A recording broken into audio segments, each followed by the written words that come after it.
नोरमा group, जो सोचता है वो करता है। आपके अपने सपनों का आशियाना। आज की इस प्रेस कॉन्फ्रेंस में आप सभी प्रेस बंधुओं का स्वागत है। आज हमारे साथ इस प्रेस कॉन्फ्रेंस में सीनियर डिप्लोमेट जो एम्बेसडर रह चुके हैं और हमारे जन स्वराज के नेशनल स्पोक्स पर्सन, जन स्वराज के जनरल सेक्रेटरी भी हैं वो, और मसीउद्दीन साहब जो हमारे सीनियर स्पोक्स पर्सन हैं वो हमारे साथ हैं।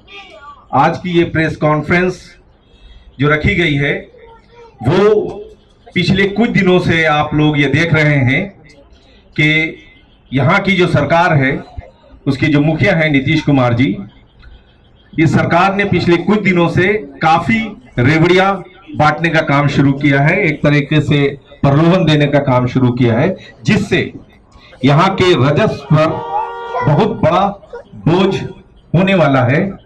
वो कितना बोझ है, किस तरीके से है, इस तमाम चीजों पे आज हम लोग आपको बताएंगे और मैं चाहूंगा कि इस पर विस्तृत जानकारी आपको हमारे सीनियर स्पोक्स पर्सन देंगे जो हमारे साथ हैं, पवन वर्मा जी, श्री पवन वर्मा जी। नमस्कार, मेरा नाम पवन वर्मा है। बहुत से लोगों से तो मैं परिचित हूँ। मैं पहले जेडीयू का भी राष्ट्रीय प्रवक्ता था, नेशनल जनरल सेक्रेटरी था। तो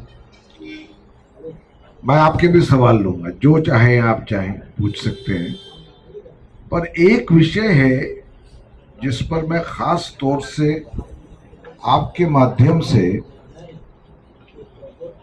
आपका भी और बिहार की जनता का ध्यान आकर्षित करना चाहता हूं। और मैं ये सिर्फ एक जन स्वराज के राष्ट्रीय प्रवक्ता के पहलू से नहीं बोल रहा हूं, इसमें एक बड़ा मुद्दा भी शामिल है कि आखिरकार जिस लोकतंत्र की हमारे संविधान ने कल्पना की थी उसमें कहां तक ये जायज है कि चुनाव के ठीक पहले 5 साल के लगातार काम करने के एवज में आप जो प्रधानमंत्री ने शब्द इस्तेमाल किया था, रेवड़ियां बांट रहे हैं। प्रधानमंत्री ने कहा था कि रेवड़ियां बांटना गलत है। अब आज सवाल तो उनसे भी पूछा जा सकता है कि आपकी ही एनडीए की सरकार है और जिस तरह से बिना किसी फाइनेंशियल प्रूडेंस यानी राजस्व पर कोई ध्यान दिए बगैर ये भी स्पष्ट न होना कि आखिरकार इन रेवड़ियों के लिए पैसा आएगा कहां से, आनन फानन में चुनाव के ठीक पहले आप जो चाहे जनता को प्रलोभन के रूप में देने की कोशिश कर रहे हैं। मेरे समझ में और जनस्वराज के समझ में इसमें एक अनैतिकता है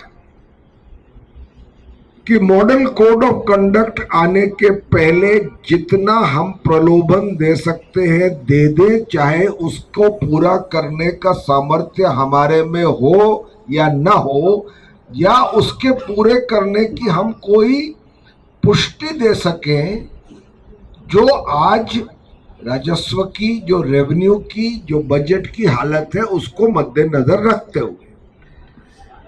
अब आप 1 मिनट के लिए इस परिप्रेक्ष्य में देखिए, जो नए रेवड़ियां बांटी जा रही हैं चुनाव के ठीक पहले, उनके ऊपर खर्चा होगा 33,926 करोड़। पहले ही सरकार ने ऋण लिया हुआ है 16,000 करोड़ का वर्ल्ड बैंक से। और इस कर्जे की अब जो ग्राफ आप देखेंगे, जिस तरह से ये उस प्रदेश पर कर्जे का दबाव है वो कैसे बढ़ रहा है। 2023-24 में कर्ज था 3,32,740 करोड़। 2024-25 में वो बढ़ के हो गया 3,62,036 करोड़ और 2025-26 में वो कर्ज हो गया 4,06,476 करोड़। ये तो कर्ज है, उसकी सर्विसिंग की अभी बात ही नहीं हो रही है। नए रेवड़ियों पे खर्चा होगा 36,000 करोड़। अभी तुरंत इसके रेवड़ियों के साथ साथ आपने 16,000 करोड़ का ऋण कर्ज लिया हुआ है वर्ल्ड बैंक से। टोटल कर्जा जो आपको देना है वो है 4,06,476 करोड़। तो सिर्फ ब्याज इस पर देने के लिए हर दिन करीब 63 करोड़ रुपए सिर्फ ब्याज चुकाने में जाएंगे। ये कहां से देगी बिहार की सरकार? कोई उसने प्रावधान किया है? कोई प्लानिंग की है? ये वायदे जो किए हैं क्या कोई सुनियोजित ढंग से किए हैं? कोई आज तक तर्क या तथ्य बताया है कि जो हम वायदे कर रहे हैं उनको पूरा कैसे करेंगे? आपने महिला रोजगार योजना के लिए अब आपको चाहिए 30,000 करोड़। अगर आपको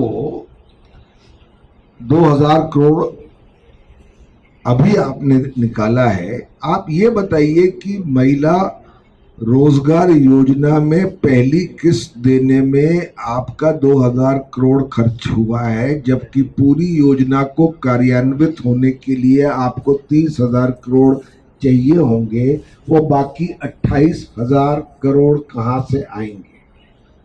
बिहार वैसे भी आप सब जानते हैं देश का सबसे पिछड़ा और सबसे गरीब प्रदेश है, जहां प्रति व्यक्ति आय सबसे निम्न है। तो ऐसी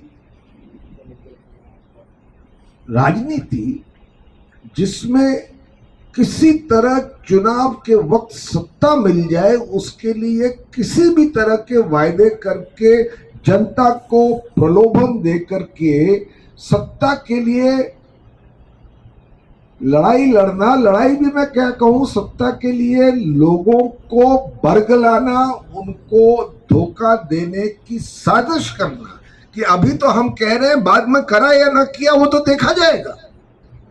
ये कैसी राजनीति है? इसकी जवाबदेही कौन लेगा? क्या बिहार के जनता के साथ जो ये खेल खेला जा रहा है, जो धोखाधड़ी करी जा रही है, वो किस मापदंड पर सही है? आपके सपनों को हमने सजाया है, ई होम्स पैनोरामा को हमने बनाया है। ई होम्स मेरा एक सपना था जिसपे मैं पिछले 4 साल से काम कर रहा था। हमने जो बनाया है वो सबने है माना। ई होम्स पैनोरामा में हो आपका भी आशियाना। और फाइनली हमने 2021 में इस प्रोजेक्ट को लॉन्च किया। बहुत लोग अप्रिशिएट कर रहे हैं कि पूर्णिया जैसे शहर में, बिहार के, एक तो बिहार की बात करें उसमें भी पूर्णिया जैसे छोटे जगह में इस तरह का लाइफस्टाइल देना, ये सुन के हम लोगों को बहुत अच्छा लगता है। ई होम्स में हमने कुछ और भी किया है, जैसे हम जिस जगह में रह रहे हैं हमारे फैमिली सिक्योर हो, उनको सिक्योरिटी का ध्यान में रखा है। आपकी सुविधा और सुरक्षा आपके लिए खास है, ये आपका विश्वास है। इसमें आर्टिफिशियल इंटेलिजेंस का 7 लेयर सिक्योरिटी का हमने इस्तेमाल किया है। लस ग्रीन कैंपस को बनाया है। यदि हमारा बाउंड्री वाल है तो वो वर्टिकल गार्डन है। ये जितनी भी फैसिलिटी होता है एक इंटरनेशनल टाउनशिप में ई होम्स है, ये हम लोग विश्वास नहीं कर पा रहे हैं। जो भी हमारे मित्र दोस्त या जो भी हमारे बाहर के बाहर आते हैं तो हम लोगों को बहुत अच्छा सुनने को मिलता है और बहुत अच्छा क्रेडिट मिल रहा है। वो सारा हमने सिर्फ एक बिल्डिंग नहीं बनाया, हमें एक बहुत अच्छा लाइफस्टाइल दिया ई होम्स में, और मेरा एक सपना था जिसको मैं आज फुलफिल होते हुए देख रहा हूँ। ये आपका आवास है। ई होम्स पैनोरमा में अब आपका निवास है। E Homes Panorama, luxurious lifestyle redefined. Panorama group, जो सोचता है वो करता है। अगर ये वीडियो पसंद आई और वह बिहार के राजनीति और बिहारियत से सरोकार रखेनी तो सब्सक्राइब बटन दबा के चैनल के सब्सक्राइब कर ली। ओजे एगो घंटी बा, ओकरा बटन दबा देला से कुल सटीक और मारक खबर रुआ मुफ्त में मिल जाई। अगर रुआ पत्रकारिता के हमनी के नया प्रयोग में सहयोग कर चाहतानी तो ज्वाइन बटन दबा दी। पेटीएम नंबर नोट कर ली 9386816700।